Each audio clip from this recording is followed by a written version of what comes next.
बस कर लब्बुआ, बस कर। शकल तो तेरी बैसू मेढक जैसी है और मेढक जैसो ऐसे ऐसे ऐसे ऐसे डांस कर रहे हो ना, कहीं गर्दन टूट के हाथ में ना आ जाए।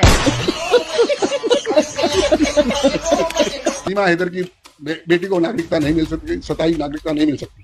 वजह भारतीय नागरिक कानून अधिनियम धारा 3 कहती है 26 जनवरी 1950। तो इसमें तो मामला कोर्ट में चल रहा है, उसके बाद जो कोर्ट डिसीजन देगा, माननीय अदालत जो डिसीजन देगी उसके बाद देखा जाएगा। ऐसे थोड़ी मिल जाएगा, अब तो रही रही है। आज के समय में, इस समय भारत के कानून में कहीं भी किसी भी जगह उस बच्चे को भारतीय नागरिकता देने का कोई भी प्राविधान। सुप्रीम कोर्ट के अधिवक्ता मौजूद हैं गोवर्धन दास अग्रवाल जी। नमस्कार। सवाल सामने है कि क्या सीमा हैदर की बेटी को नागरिकता मिलेगी? सीमा हैदर की बेटी को नागरिकता नहीं मिल सकती, स्थायी नागरिकता नहीं मिल सकती। वजह कि भारतीय नागरिक कानून अधिनियम धारा 3 कहती है 26 जनवरी 1950 से 1 जुलाई 1987 तक जो कानून था, उसमें दोनों में से माँ बाप दोनों चाहे विदेशी हों, लेकिन भारत में जन्मा बच्चा स्थायी नागरिकता का हकदार होता था। उसके बाद दूसरा 1 जुलाई 1987 से लेकर 3 दिसंबर 2004 तक उनमें से माँ बाप में से एक विदेशी हो या एक इंडियन हो, उसको नागरिकता मिल सकती थी। अब 3 दिसंबर 2000 तक के बाद 2004 हाँ, 3 दिसंबर 2004 के बाद अब तक कानूनी है दोनों में से एक विदेशी हो और दूसरा भी इंडियन हो, लेकिन उसमें एक वजह है, अगर विदेशी अवैध प्रवासी है तो नागरिकता नहीं मिल सकती। सीमा हैदर अवैध प्रवासी है। जी, सीमा हैदर अवैध प्रवासी। इसका नतीजा है बच्ची को सिटीजनशिप नहीं मिलेगी। अगर बच्ची को सिटीजनशिप नहीं मिल पाती तो क्या सरकार के पास ऐसी पावर है कि वो दे सकें, क्योंकि उन्होंने अप्लाई किया था, राष्ट्रपति के पास भी पहले अप्लाई किया, या अब ऐसी कोई प्रावधान है कि भारत सरकार कोई ऐसा स्थायी नागरिकता दे सकती है या कोई दूसरा ऑप्शन? भारत सरकार विशेष परिस्थितियों में स्थायी नागरिकता दे सकती है, दोनों जब इनमें दोनों माँ बाप अगर वो अप्लाई करते हैं और भारत सरकार ठीक समझती है तो स्थायी नागरिकता दी जा सकती है। दूसरा प्रोविजन एक और है, उसको लॉन्ग टर्म वीजा दिया जा सकता है, लेकिन नागरिकता नहीं मिलेगी अपने आप, लॉन्ग टर्म वीजा ही जाए। कितना लंबा हो सकता है ऐसा वीजा? ये तो मैटर ऑफ ये कह लो आप उसको, कंसिडरेशन है।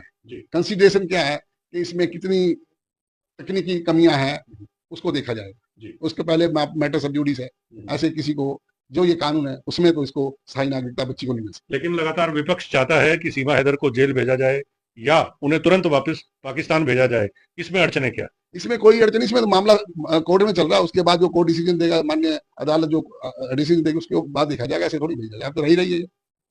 रही रही है। अगर बात की जाए जनता की, इस बात को लेकर भी यही चर्चा आती है कि अदालती प्रक्रियाएं इतनी लंबी होती हैं कि तारीख पर तारीख मिलती रहती है और फिर उसके बाद न्याय मिलने में इतना समय हो जाता है कि मामला ही लगभग जो है बदल जाता है। ये कोई एक स्पेशल केस थोड़ी, और भी तो केस लगेंगे ना देश में। ये एक स्पेशल केस है, कोर्ट में पहले ही ओवरलोड हो रही है डिसीजन के चक्कर में, वो कर रही है धीरे धीरे। अब कानून भी आगे ने कानून बना दिया 2024 में, और 3 साल में सब क्लियर करेंगे। कितने समय में फैसला हो सकता है इसके बारे में कहना मेरे लिए मुश्किल है। कोई तय समय सीमा है कि कितने समय के अंदर, कितने साल के अंदर ही फैसले आ जाए? ये गवर्नमेंट भी चाह रही है, अदालतें भी चाह रही है और वकील भी चाह रहे हैं।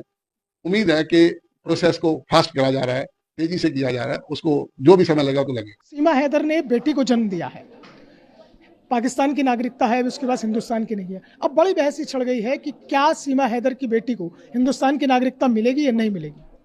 देखिए, सीमा हैदर के मामले में अगर हम जाएं तो हमें सबसे पहले भारतीय नागरिकता का जो अधिनियम 1955 है उसके तहत जाना चाहिए। भारतीय नागरिकता अधिनियम 1955 की धारा 3 का उपनियम 1 ये कहता है कि जब भी किसी बच्चे का जन्म होता है, जन्म के समय उसके माता और पिता दोनों में से किसी एक को भारत का नागरिक होना चाहिए। इसके साथ ही साथ अगर माँ भारत की नागरिक है तो पिता को इस देश में अवैध अप्रवासी नहीं होना चाहिए। अगर पिता भारतीय है तो उसकी माता को अवैध अप्रवासी नहीं होना चाहिए। सीमा हैदर के मामले में जो पूरा अभी तक का जो लब्बुलुआब है वो ये है मोहसिन जी कि सीमा हैदर हमारे देश में प्रवासी नहीं है। सीमा हैदर अवैध रूप से भारत में आई, वो नेपाल के रास्ते से आई। उनकी सचिन के साथ में जो भी दोस्ती और मित्रता और प्यार हुआ वो हुआ पबजी के माध्यम से। उनके पहले पति से 4 बच्चे हैं और अब उन्होंने भारत में आकर के एक बच्चे को जन्म दिया है। जिस बच्चे को जन्म दिया है उस जन्म के ठीक पहले से सीमा हैदर का अभी तक भारत में जो अप्रवासन है उसे भारतीय सरकार ने वैध घोषित नहीं किया है। अच्छा, तो जिसमें 2 चीज हो गई, आपने 2 चीजों का जिक्र किया है। एक तो वो अप्रवासी अवैध रूप से रह रही है, दूसरा आपने कहा कि जो भी उनकी दोस्ती थी सचिन और सीमा हैदर से, शादी के कोई प्रमाण नहीं मिले हैं अभी, जैसा आपने जिक्र किया कि अभी कोई रजिस्टर्ड मैरिज नहीं है, तो फिर ये तो अनैतिक संबंध हुए। बिल्कुल, मैं इसको अनैतिक भी नहीं बोलूंगा, अनैतिक इसलिए नहीं बोलूंगा कि भारतीय जब कहीं भी कोई भी व्यक्ति 2 बालिग होते हैं तो भारत के नागरिक को, सचिन भारत का नागरिक है और भारत के नागरिक को हमारे देश के सर्वोच्च अदालत ने कह चुका है कि आप लिव इन में रह सकते हैं। तो सीमा हैदर जो अभी सचिन के साथ में रह रही हैं, मैं उनकी शादी को भारतीय कानून ने मान्यता नहीं दी है, लेकिन सचिन एक महिला के साथ में रह रहा है तो वो सचिन लिव इन में वहां पर रह चुके हैं। जो बच्चा है उस बच्चे को भारत की नागरिकता तभी मिलेगी जब उसकी मां वैध रूप से यहाँ की प्रवासी हो जाएं। उसके लिए नियम है और नियम के तहत उनको यहाँ पर साबित करना होगा कि वो अपने यहाँ जो पाकिस्तान की नागरिकता है उस नागरिकता को छोड़ चुकी हैं। इसमें सवाल एक सबसे बड़ा और भी है, अभी भारत सरकार ने एक व्यवस्था की है जिसमें उन्होंने कहा है भारत में पाकिस्तान, अफगानिस्तान और बांग्लादेश से आए हुए जो शरणार्थी हैं उनको भारत की नागरिकता मिल जाएगी। लेकिन उसमें भी सबसे बड़ा सवाल यह है कि उसमें अल्पसंख्यकों की सबकी बात कही गई है, मुस्लिमों को छोड़ दिया गया है। मुस्लिम नागरिक अगर कोई आता है इन देशों से तो उसको नागरिकता का भी कोई प्रावधान नहीं है। सबसे बड़ी चीज, और पाकिस्तान तो हमारा दुश्मन देश है और दुश्मन देश की एक महिला हमारे यहाँ रह रही है। सुरक्षा एजेंसियां अभी उसकी जांच कर रही हैं, जांच अभी पूरी नहीं हुई है और जब तक कोई जांच पूरी नहीं हो पाई है तब तक उसका अप्रवासन यहाँ पर पूरी तरीके से वैध नहीं है। और जब तक उसका अप्रवासन ही वैध नहीं है, इसी में से सवाल है आशुतोष जी, इसी में से सवाल है। ये तो मजाक बन गया, फिर तो कोई भी आए, कोई भी प्यार मोहब्बत करे, हिंदुस्तान में आए, लिव इन में रहे और इस तरह से जो है बच्चों की पैदाइश करे और उसके बाद में फिर ये तमाम एक बहस चढ़ जाए, तो ऐसे में तो जेल भेज देना चाहिए सीमा हैदर को। अगर वो अप्रवासी है, अवैध है, उसके पास वीजा नहीं है, नेपाल के रास्ते आई है, तो मजाक बन जाएगा फिर।